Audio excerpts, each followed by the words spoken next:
Hello बच्चों, स्वागत है आप सभी का।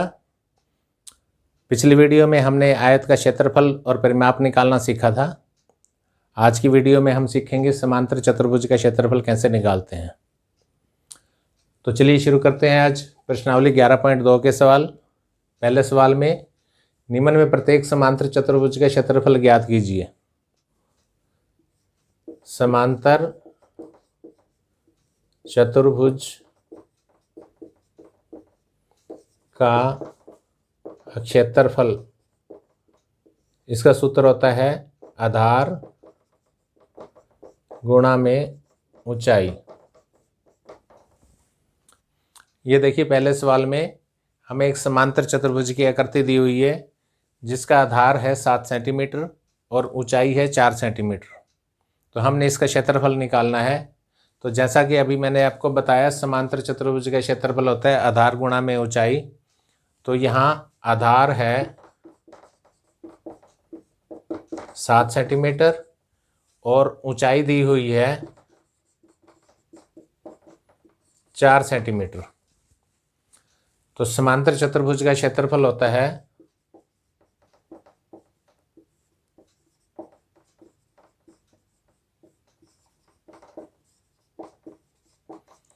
आधार गुणा ऊंचाई।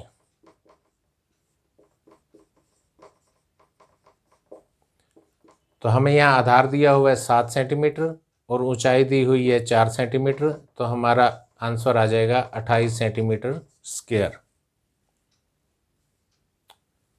चलिए दूसरा भाग करते हैं। दूसरे भाग में आधार दिया हुआ है 5 सेंटीमीटर और ऊंचाई दी हुई है 3 सेंटीमीटर। इसी तरह हम इसका भी क्षेत्रफल निकाल लेंगे। क्षेत्रफल बराबर हो गया 5 गुणा में 3, 15 सेंटीमीटर स्क्वायर। इसी तरह पहले सवाल में कुछ सवाल और हैं, उनमें भी आधार और ऊंचाई दी हुई है। इसी तरीके से हम उनको निकाल लेंगे। तो चलिए करते हैं दूसरा सवाल। दूसरे सवाल में निम्न में प्रत्येक त्रिभुज का क्षेत्रफल ज्ञात कीजिए। पिछले सवाल में हमने समांतर चतुर्भुज का क्षेत्रफल निकाला था और इसमें हमने त्रिभुज का क्षेत्रफल निकालना है। तो त्रिभुज के क्षेत्रफल का सूत्र लिखिए पहले। त्रिभुज का क्षेत्रफल जिसके अंदर आधार और ऊंचाई दी हो, तो उसका क्षेत्रफल निकालने का फार्मूला होता है 1/2 गुणा में आधार गुणा में ऊंचाई। तो ए भाग में ये त्रिभुज की आकृति हमें दी हुई है। आधार दिया हुआ 4 सेंटीमीटर और ऊंचाई दी हुई है 3 सेंटीमीटर। तो हम ए भाग का क्षेत्रफल निकालेंगे। आधार दिया है 4 सेंटीमीटर और ऊंचाई दी है 3 सेंटीमीटर। तो हम त्रिभुज का क्षेत्रफल निकालेंगे। 1/2 गुणा में आधार हमें दिए है 4 और ऊंचाई दी है 3। अब हम इसको 2 से काट देंगे। 6 सेंटीमीटर स्क्वायर हमारा आंसर आ जाएगा। बी भाग में ये त्रिभुज देखो इस तरह बनाई हुई है। ये कोण 90 डिग्री का है और ये आधार है 5 सेंटीमीटर और ये ऊंचाई है 3.2 सेंटीमीटर। तो बी भाग को हम करेंगे। आधार दिया है 5 सेंटीमीटर, ऊंचाई दी है 3.2 सेंटीमीटर। अब हम इसका क्षेत्रफल निकालेंगे। त्रिभुज का क्षेत्रफल सूत्र हमें मालूम है 1/2 गुणा में आधार गुणा में ऊंचाई। तो 1/2 गुणा में आधार 5 है, ऊंचाई है 3.2। तो अब हम इसको 1/2 गुणा में 5, यहाँ से दशमलव हटा लेंगे। ये हो जाएगा 32/10 और इसको हम काट लेंगे।